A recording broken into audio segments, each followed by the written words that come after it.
Are you a leader navigating burnout, doubt, or growth? Welcome to the Ripple Effect Leadership Podcast, where intentional leadership creates lasting impact. Hi, I'm Jen Brown with my co-host Hugo Rodriguez, and we're diving into real leadership stories and practical insights to help you lead with clarity, courage, and connection. Because we believe great leadership creates positive ripples at work and in life. Hello, I'm Jen Brown, a leadership coach and founder of Journey of Grace Coaching and a former U.S. diplomat where I spent over 23 years with the U.S. Department of State and had the pleasure of serving with my good friend and colleague, Hugo Rodriguez. Hugo, over to you. Jen, thank you. As Jen mentioned, I am a retired diplomat as well, with 25 years of experience helping Foreign Service officers tackle leadership challenges in some of the most difficult postings in the world. Today, I'm an executive leadership coach and a professor of practice in leadership. And Jen, why don't you tell our listeners what we're going to talk about today? Well, y'all are in for a really good treat because we're not entirely sure how this conversation's going to go. So Hugo and I have been talking about the fact when we started these podcasts, we said we wanted informal conversations around leadership. And sometimes we do a little bit of research and get some stats together. We've started inviting a few guests. And for the most part, we have held to our informal conversation structure. Today, we're putting that to the test as we are going to talk about Hugo's last year serving as a professor of practice here, a professor in leadership, and what he has learned as he has been guiding young men at Hampden-Sydney College in Virginia. And so, Hugo, I know you said it's been interesting, and that word is such a buzzword for me because that was always the State Department answer. It's interesting. Yes. It could be interesting in a good way. It could be interesting in a bad way. Right. Yeah, it's a classic diplomatic term that could mean anything. For me, I think when we talked about having this conversation, we talked about let's see what you've learned. And I would say for me, it's really, there isn't a lot that I have learned. It's more like a lot that I am learning. I have not arrived at the destination yet. And when I chose my moment to retire from state, I'll be honest, I felt very much like I had played the roles I was meant to play at the State Department and kind of gotten as much learning squeezed into my 25 years as I could. And it was time to go find some new things to learn. And that is what kind of led me here to learn how professors teach and how do they share knowledge and what are the skills around that. And I came in really with the clear understanding that I knew nothing. I mean, I have lots of leadership experience to share. You and I have coached leaders and we've taught leadership and we've done all of those things in small State Department ways, but this was a real new mountain to start climbing, and I am climbing, and I am in the process of learning more about this. And I should also start by saying I have seen professors teach here, and what they do is such an impressive skill, such an impressive ability that they have, that I don't consider myself a teacher, not yet anyway. I say, professor of practice because my body of knowledge really comes from our shared experience at the State Department, right? Like what we learned to do by doing. I'm here to kind of share that through some established kind of pedagogical frameworks, but to be honest, I could not do what professors here do nearly as well as they do it, and so I'm doing something slightly different. Well, two things that really stand out to me, Hugo, and of course, the first one should not be a surprise for anyone who knows you.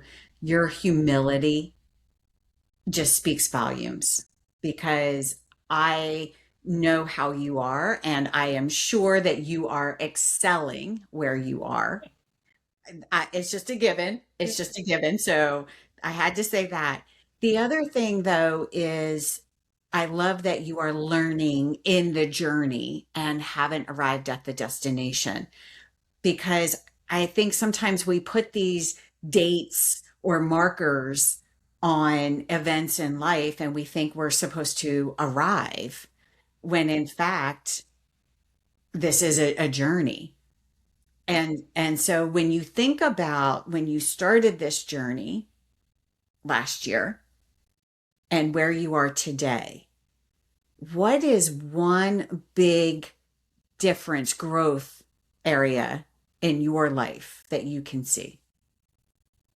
So I would say one of the most interesting things that I would share, you and I know how, as we learned to become coaches, how different that is from mentoring, right? Yes. And we've talked about it on the podcast before. Mentoring is you've got a problem as my client or as my mentee, and I try to find something in my experience set. I open up my toolkit and I say, hey, when I had something similar, I used this tool, try this, right? Coaches put their toolkit aside. And so when you come to me as a coaching client and say, I've got this challenge, together we open up your toolkit and we look and see what tools you might try to use to help you get there.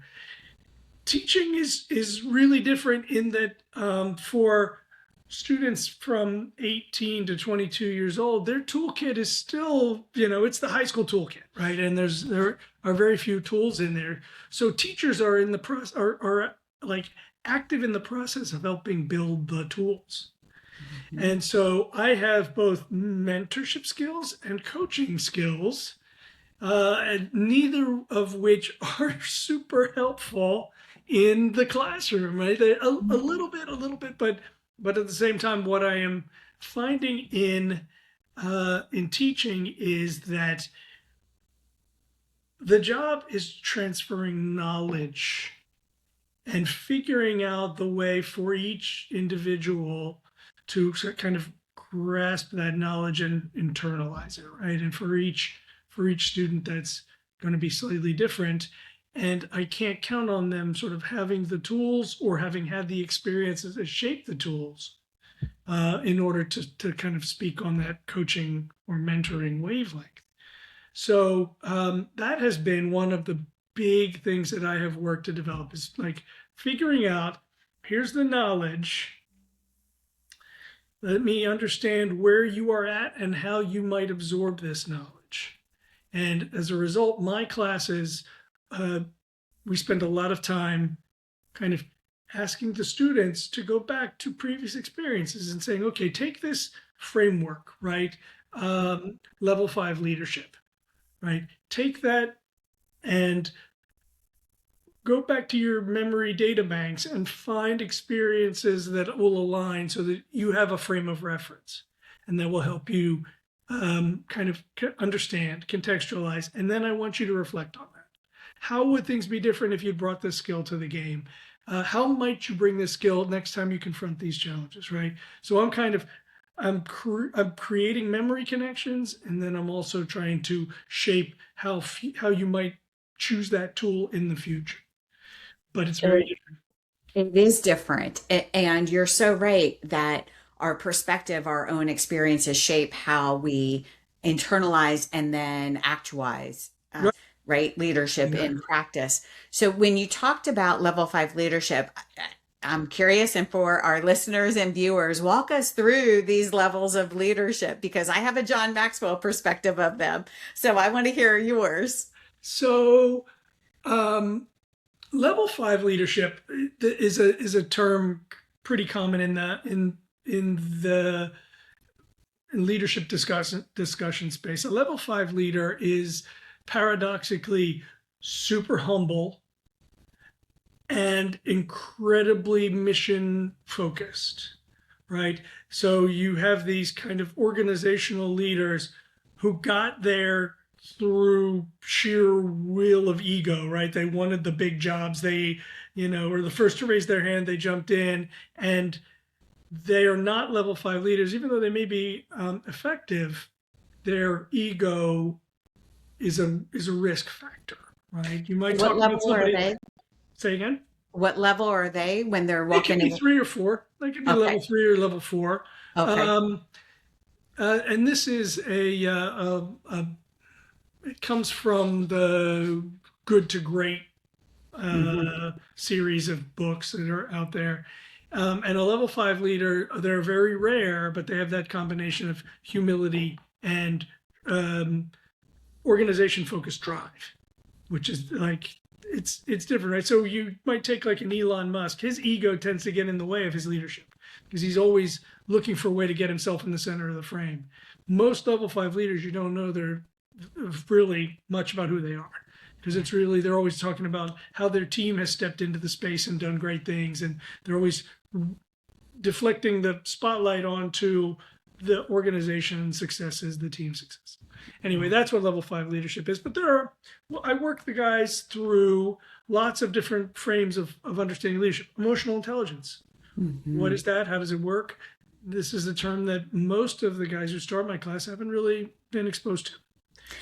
It's so interesting. I think we've talked about emotional intelligence, right? And for leaders who've been in the workplace for a while, they're kind of, at least what I hear, they're a little turned off by that term, right? Yeah. But when you're working with young adults in this age group, they're not so familiar with that. And especially for those coming out of COVID, where things, where everything went online and that level of socialization changed. So how do you start approaching emotional intelligence with 18 to 22-year-olds?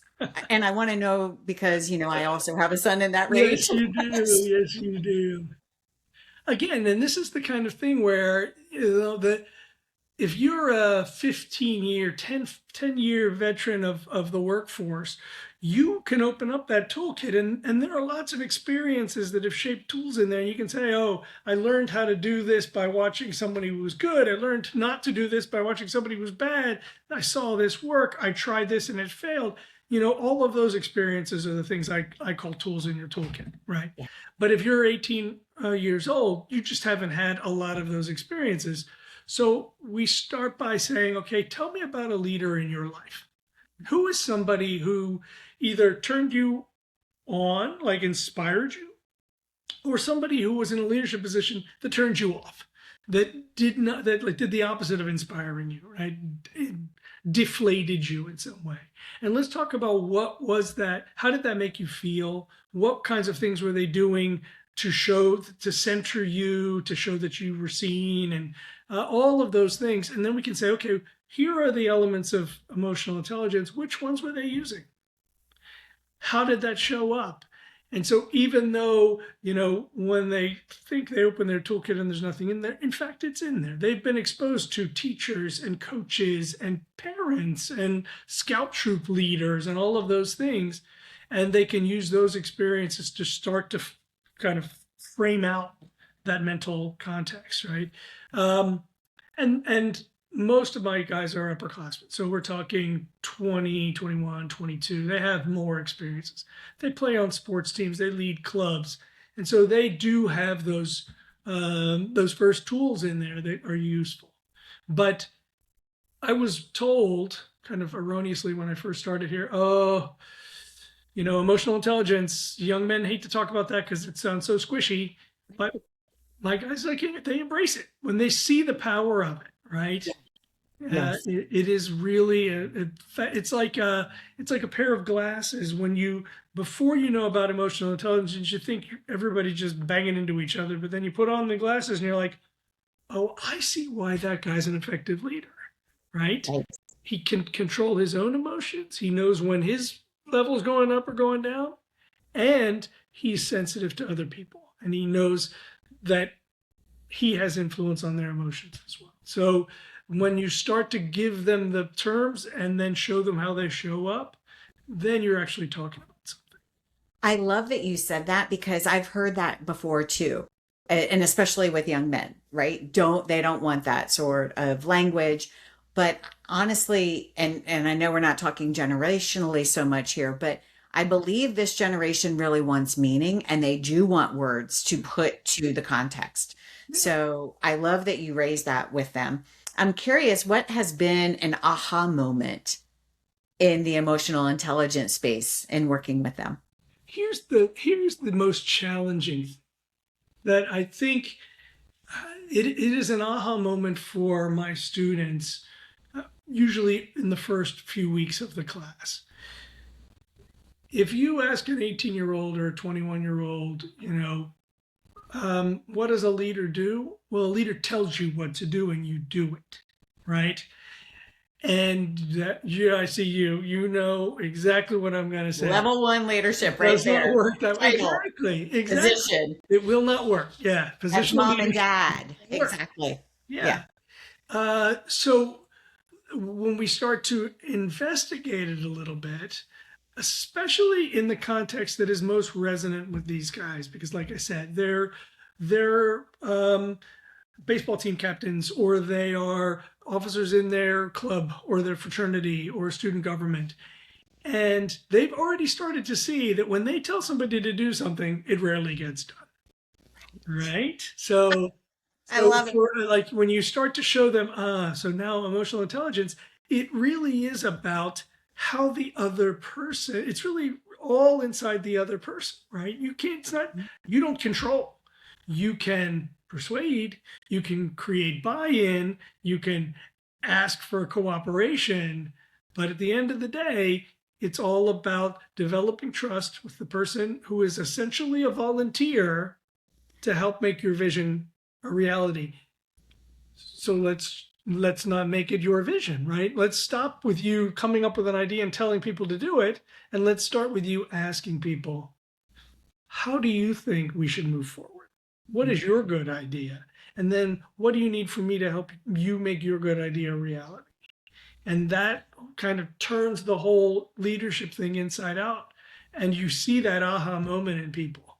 Yes. And it doesn't matter, kind of what previous experience they have, they're going from a positional directive understanding of leadership to let me see how I can effectively build trust and develop buy-in.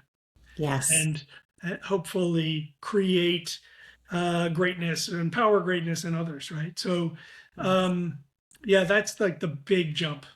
I love that. I think, when I think of leadership, and I've been having these conversations with clients lately, and I'm also reflecting when my son, a few years ago, when he was a little younger, this notion of here's the challenge. Here's where I think the end needs to go, right? How do we get there? Instead of me telling you how to get there. Right. And, in particular, I'll never forget this one conversation I had with my son. He had done something wrong, and he was bracing. He knew punishment was coming. And I just looked at him and I said, well, that was not the best decision. So what do you think the consequences should be? His mouth fell open and he's like, what? But I will tell you, I think that was one of the best learning moments for him, because he had ownership in that responsibility piece of carrying out what had happened. And I think, with our teams, when they make mistakes, right? And then we say, okay, this didn't go. How do we fix this? Instead of, here's a slap on the hand or whatever, I'm rating you up, per se.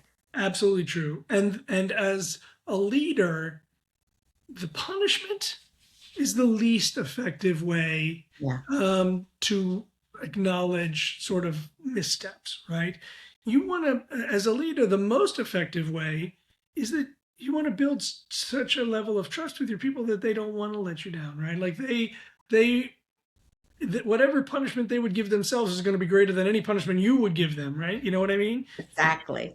Yeah. And this ties back, though, to the gentleman who you are working with, and asking them to, or putting it out there to their teammates of, here's the challenge. What do you think we should do? Where do we go? That's how you build the trust in the first place That's right. for when things do go wrong, because it's not if they will, it's when they will. Hopefully they will, because that's where you're going to learn, right? Exactly. We've talked about failure before, and the gem that failure is, right? Or the learning opportunities that come That's exactly from that. right. The same way that any idea you have will only get better with other people like adding on to it and building onto it, and why not just start with them building the idea and then let it go? It is the same with all of these things. Like share that responsibility, or share the authority, the autonomy, and take responsibility under yourself, right? I think is a superpower, and that humility around that, it's hard for young men to wrap their arms around. They think that the leader in the scout troop and the leader on the football team, they're always the guys who put themselves forward. And in fact, the most powerful leadership is the servant leadership model we always talk about. And have you received feedback from these young men about their leadership experiences in trying something different like this? It works, right? You hear it again and again, and they come back and just be like, oh, I tried that with the club. It was crazy. It worked. It was so well. Like everybody wants to be on the team, and they all have great ideas, and my job just became a whole lot easier, right? And that's so great to see. I warn people, both here and at the state before this, be careful when you ask for leadership. Like, leadership is a lot harder than just doing your job. It looks like it's all glory and somebody else does the dirty work and you just sit back and direct it.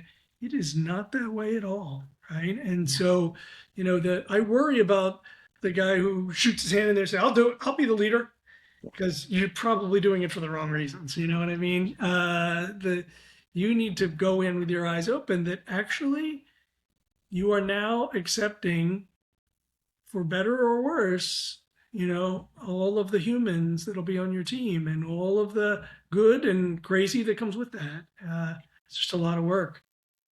Can I tell you something that is really interesting? And I thought of it when you were talking about your son. So one of the things that I've really wrestled with is grading, because I spent my entire academic career as what I would call like a grade grinder or grade grubber. Like, I was always trying to get the A, Yeah. Sometimes I wasn't willing to put in the work, but I was always grade focused. Like, I knew, I wanted the best grade. And at this point in my life, I realized that was the wrong approach. What I should have been there for is the learning, not the grade. But so many times, like, I figure out how do you get the A without putting in A-level work, or without doing A-level understanding of the work. And so I want my students to come to class, because this is a great opportunity. Like, when are you ever going to have the chance to sit around for an hour and a half twice a week and just talk about leadership?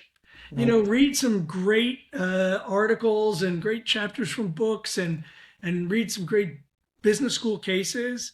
Put yourself in those shoes and think about what challenges does leadership, what do you confront as a leader, and how do you work with it? Like, what a cool opportunity. It's not about the grade. It's about learning and expanding your mind.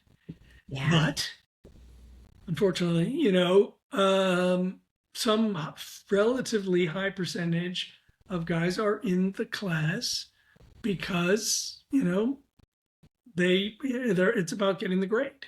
Right. And so this semester I really wrestled with it, and I thought, maybe I'll just go grade free. Like, it's not about the grades, and it's gonna be about the learning. And I have half of that room. I think I have more or less 20 guys in my class. Half of that room is there for the learning. if I put a grade on a paper or didn't put a grade, but they wouldn't matter. They'd be back the next day, eager for another helping, right? They really, they look forward to it and they are connected. Other guys, if you told them, hey, there's no grade, then they wouldn't turn the assignment in. And they quickly figured out that, you know what? I can read half the assignment and bullshit my way through the rest. No, you really can't. Like, I can tell in the first few words whether you've read the assignment or not. Yeah. But you're not cheating me. Right. You're cheating Right. yourself. And this is the thing. Like, if you put the grades there to force them to do the work that they should want to do for their own enrichment, that just feels like a false premise to me. And I don't know how. I have not yet figured out, like, what's the happy balance here? Like, how do I get them to want to learn this because it's a valuable opportunity, not because there's a grade at the end of the semester? You know what I mean? Does that make sense? It does. And I think it goes back to that perspective, right? They don't see the tools that they will need 5, 10, 15 years from now when Right. they are promoted into leadership positions. Because, I mean, how many of us were put into leadership positions without any concept of what leadership is or isn't? In Right. fact, I know when I was first coming in, there was still the conversation of what's leadership versus management. Right. And, how do we distinguish between that? And yeah, I wish that they could see how much this sets them up for down the road. Yeah. And while I think some guys have a better, they can see the future a little bit more clearly, it is exactly what you say. Like, what's the why here? Yeah. Why Yeah. am I doing this? Because I don't, when you're 20, 5 years down the road, your first leadership position might as well, that's a quarter of your life. That might as Right. well be 75 years down the road. Right. And so, like, why invest the time now for something that, is way, way, way in my future versus, like, I know my transcript matters. Right. But Right. in fact, it doesn't, right? Exactly. It's a And dirty that's little it. And secret. dare I say this because maybe this makes me not a great mom, but my son, because I'm that A person too. And my son said to me, he goes, Mom, C's get degrees. And I thought, oh no, I have failed, right? But he's also not wrong. Yes. And what my constant question with him is, how are you spending your time? Right. What are you That's getting true. from this? Is it So a C it's because that you learned a balance. lot, or is it a C because you were too busy, partying? Right. Yeah. Right. So it is the balance of, and I've seen since I've backed off asking about the grades, like I see him doing it himself. So Yeah. it's an interesting evolution there. But the whole notion of wanting to learn because this is something that fundamentally puts you in a different group already. You now learning leadership in that sort of environment, understanding that you're coming in to value others, to elevate others in that role. This is not about you. Yeah. And in fact, it's, a blessing and sometimes the curse because you then get to know all the challenges your team has. And so, Yep. that space is just super important. I want to go back though, because, you said, and I said it too, maybe 5 years from now feels like a quarter of their life or whatever, a fifth of their life. I will say, even in some of my own coaching, working with people coming straight out of college who ended up in leadership positions because the boss got pulled out or, there's this vacancy. So you never know when leadership is going to present its opportunity in a bigger way on the job. Yep. There's always the opportunity in life, but, looking at it from a job perspective. The secret that we know about coaching is that I can tell you all of the secrets, but you can't understand them until you've learned them through your own experience. Exactly. Right? And Yeah. so I can share all the, hey, here's a great way to think about this. I would love to just do knowledge transference and be like, here are Yeah. all the mistakes I made in my first job. Yeah. I was the guy who arrived at work 10 minutes after everybody else. If I'd been the guy who arrived 10 minutes before everybody else, Right. I would have had a totally different reputation. If I'd have Right. been the guy who would have raised his hand for every dirty assignment or found ways to pitch in where he wasn't asked, little things that Yeah. change the whole trajectory, but they're not going to get it until they get out and do it themselves. No, they're not. And even if you try to emulate what bad leadership looks like, Yeah. it doesn't really resonate until they're in the middle of it. But one of the things I tried this semester was at a certain point, we were in the second half of the semester. I could see the gas in the tank was kind of getting low. People's energy levels was after spring break, and we're getting into that long slog towards the end of the semester. And so I said, hey, all semester long, I've been telling you that you as the leader don't have to have all the good ideas. You should turn to your team and get them to share their ideas. So in that spirit, we've got X number of classes left. You tell me how you think we should do the next number of classes. Like, let's brainstorm some things. And, most of them like, oh, not only do we have to take this class, now we have to teach this class. But one guy raised his hand. I have an idea. Why don't we watch a movie? And he recommended a movie, and I said, that's actually a really great idea. Let me watch the movie, and if it has clear leadership lessons that will be additive, then we'll do that. So I watched the movie. It wasn't really the right movie, but it did put me in the mindset of there must be great movies with great leadership. And I started thinking through all the movies I know. We ended up picking one that provided just a wealth of great leadership situations that we could build from. It was amazing. And I'll say what the movie is because I think everybody should see it. Moneyball with Brad Pitt. It is fabulous. Like, every scene is a leadership lesson. okay. And Moneyball with Brad Pitt. Moneyball with Brad Pitt. And the other thing is, every single scene, Brad Pitt is eating something. And once you know that, you're just like, oh, he's eating something again. Oh, he's putting something else in his mouth. Like, he's constantly eating. And that's a Brad Pitt thing. Every Brad Pitt movie, he's usually eating something when he's on camera. But from a leadership perspective, the leadership lessons in there were great. The reason I raise this is there are lots of different ways to share the information. And so one of the things I'm learning, I love this young man who gave me this idea, and I give him full credit because I was thinking outside the box. It's another tool that I'm putting into my leadership toolkit, right? As I go forward trying to share different things, there's going to be a moment when I'm going to pull Moneyball out of the bag and say, what do you think of this? What do you see happening here? We've talked about these different leadership models, who's playing what role, how does it show up? But I think as I grow in my, experience as a professor of practice, I hope that I keep finding or being given these new ways of sharing information and reinforcing it and revealing it. Because you and I both know everybody learns differently and everybody absorbs differently. And I need all of these different things. And so part of my evolution is to adopt some of these new things. So I just want to name this. You asked for their input, right? Absolutely. Because in identifying with them, you're trying to understand how are they learning? Yep. What is their style? What would resonate with them?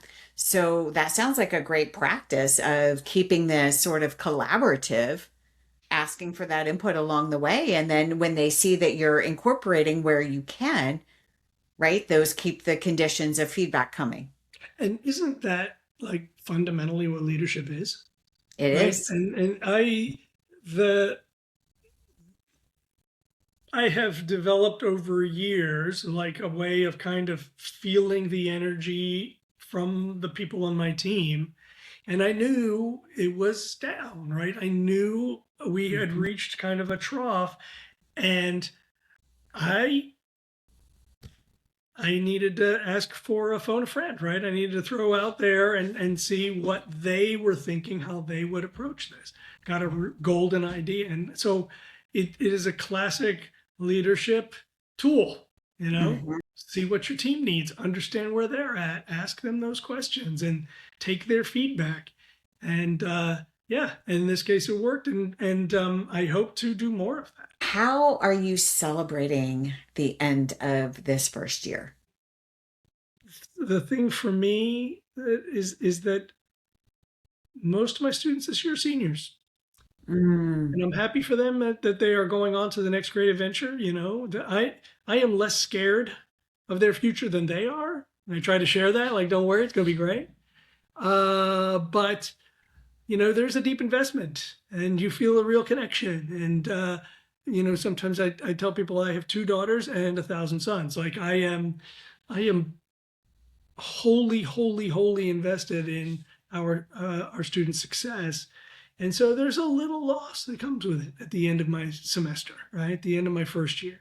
I have grown to care deeply and invested heavily, just so much like you and I did in our foreign service career, right? The folks that worked on our teams over the course of the career, right? Yeah. You become invested in them. I would literally tell people, hey man, I am buying your stock because I know your stock is going to go up and I'm a believer in you. Like I am a shareholder. I want to see that stock value go up. And they're moving on. And it's a little sad. It's happy and it's bittersweet. I love that you're making that connection with them. I guess, as you're reflecting on this first year of serving as a professor of practice in leadership and really helping to shape this generation of young men coming out of school now and moving on, what advice would you give? And I'm going to say to parents of high school aged young men and women, and maybe hopefully have the opportunity to take a leadership class. Can I second, because the question I thought you were going to ask me is what advice would I give to parents whose students are graduating and going up into the real world? Yeah, we'll take that. I'll take that one first because that one came quickly to mind. And the truth is, I have graduated one. You and I both have kids sort of halfway through their college careers. We've done our part. Like at this point, they are ready and it will all work out. Knock on wood. Yeah, it does. They're going to figure it out. You know who your kid is, right? And you know that you have given him the best advice you can. I think it's incumbent on us now to relieve pressure, not to build additional pressure, right? Let's not overload them with expectation because so much of what happens next is literally random, right? What we can hope for is that whatever situations they encounter, they have the resilience and the grit to stand back up if it knocks them down. Right. And they have a center, they have values that won't change when they meet, people in the world cutting corners, right? Like at this point, it's inside of them. And I believe they're ready to go on and take those challenges. Fretting and pressuring and worrying about, is it the right job? Is it are you going to the right city? At this point, that matters nothing. Like I'm giving myself advice here, so forgive me. I'm not trying to give anybody else advice. I love it. No, I'm benefiting from this. I've done my job as a parent. I've done my job as a professor. They are ready to go on and take those challenges on. And guess what? I hope they fail. I hope they fail frequently. I hope they fail quickly, and I hope they dust themselves off, learn, and look for another way of failing, because they will quickly grow, and those failures are where they will grow back strongest. So it does not really matter what job you go out into. The first couple of jobs, you and I know this, when we would mentor first and second tour officers, bid on anything. Who cares? Because you're going to learn as much, working in real estate as you will working in dry cleaning or working in bike repair, right? You're gonna get to learn how to be a good member of a team, how to think about others, how to work hard and volunteer for the tough jobs. All of those really important foundation stones you will get in any job. And rushing into a field because you got to quickly get ahead. I would guess, and I think in the Designing Your Life book, the authors say something like 26% of college graduates end up working in the field they majored in. Mm-hmm. It just does. There are going to be more what feel like false paths than actual paths. And it should be that way. It's a great way to learn, right? How many jobs did you do that weren't exactly the right job for you, but gave you critical information so you could find something more closely aligned with your Completely. So that's the advice I would give to the parents of graduating seniors. Relax, it's going to be okay. And help your young person relax and just get started in anything that attracts their attention and gets them going, because the lessons they will learn will benefit them as they find their way forward. That's it. High school. What I wish we could do is change the framework from I expect you to get good grades to I expect you to open your mind and learn. Mm. But that is unrealistic. Right. If you have a kid who's heading off to high school, you have 17 years of hammering into that poor soul. This is the framework. You got to get an A, you got to get above a C, or you can't fail, no Fs, right? And that's how that's how how they're progressing. That's how the teachers know that's how they're progressing. And that's how they think about progression. Yeah. And over the course of their college career, it's my job to disabuse them of that framework and move them towards a grade-free environment. Because once you graduate, no one's giving you a grade at the end of the semester. Mm-hmm. No one, you're on your own. Are you learning? Are you growing? You might get lucky and have a boss who is invested in you and wants to make sure that you're learning and growing, but really usually you're on your own. And that goes back to starting with that. How emotionally intelligent are you? Are you self-aware? Are you socially aware of others? How are you self-regulating and controlling emotions when they show up and controlling the stress? And especially in social settings. So how are you communicating? I think I so agree with you. We've lost sight of what some of the basic needs are in the workplace and in life. Yep. And we're so focused on the grade. Yep, exactly. The other thing I would say is you are sending your person off to college, and college means different things in different contexts. So my daughter's in the business college. She's learning that she's in business. What would you say? Her major is business. Mm-hmm. So much of that is technical skill. Yeah. Yeah. I think if we're doing it again, for better or worse, my older daughter was real liberal arts. She was an English major. And I would like parents who are sending their young folks off to college in a world where who knows what AI does, but it does technical stuff much better than it does interpersonal human stuff. Right.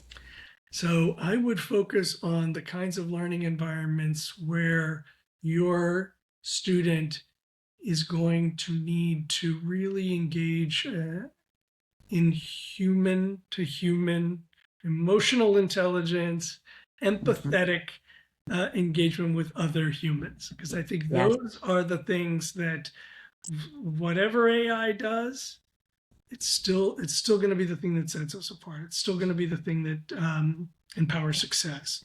So look for the opportunities where, obviously, any kid could go to a party school. I mean, more of like, how do you share ideas?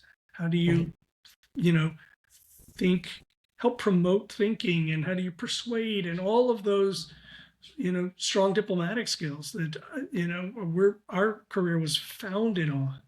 Exactly. Rather than like the technical skills of how do you build a spreadsheet, read a P&L, all of those things, right? Mm-hmm. So, I mean, your kid, what's going to make your kid happy. Make sure that is what they're aiming for, because if they're not happy, then the whole enterprise falls apart.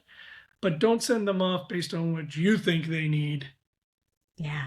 Let's let them, chase down the things that they love. That's it. That is it. And yes, I love that. So Hugo, any last thoughts about this last year of you stepping into shaping leadership in a different context here? Here's my final thought. Attention spans are short. Okay. And this is not a generational thing. I think this is more everybody's attention span is getting made shorter and shorter. I find it challenging, even for myself, to calm my brain down enough to read hard texts, right? I don't have an answer for that, other than it's something I have to keep in mind as I shape assignments. And it's something I think we have to keep in mind as parents of young people. Social media and 20-second video clips and all of these things are forcing all of us to just constantly switch attention trains. And I don't think that's good for learning how to think. Just something to be aware of. It's a little concerning. Yeah. I hate to end on a bummer, but it is the way the world works right now. And I guess, something to consider as we move forward. Well, it is, because leadership is also meeting people where they are. Yep. So, helping them to grow and also meeting them where they are. Yeah. Exactly. Well, it has been a really amazing year. Thank you for letting me talk about it and think through it. And I will close by saying, I don't know what my students have learned from me. I'm sure they have learned something. I think I have learned more from them than they have learned from me, which is a bit of why I'm here, right? Is to learn something new and learn a whole new skill set. And I just appreciate them so much for taking a new professor and breaking him in. And it gets a little bit better every day. That's the sign of a good leader, learning as much from your team as they do from you. So exactly. I love this. Exactly. Well, all the best to your seniors and to all those lives you are helping to shape. Right. And thank you, Hugo. Truly appreciate your insights. Thank you so much. What a good conversation. Thanks so much for tuning in to the Ripple Effect Leadership Podcast. If this episode sparked an insight or reminded you of someone, please share it and help forward the ripple. Don't forget to leave us a rating or a review so more leaders can find their way here. You can find us on LinkedIn at Jen Brown-Coach and at HF Rodriguez Jr. and more leadership content and coaching tools at journeyofgracecoaching.com. A quick heads up before you go. This podcast and all content shared by Ripple Effect Leadership is for informational and educational purposes only. The opinions and characterizations in this podcast are our own and do not necessarily represent the U.S. government. This podcast is not a substitute for mental health treatment or professional medical advice. If you are struggling, we encourage you to reach out to a licensed mental health provider or call the 988 Suicide and Crisis Lifeline. You don't have to do this alone.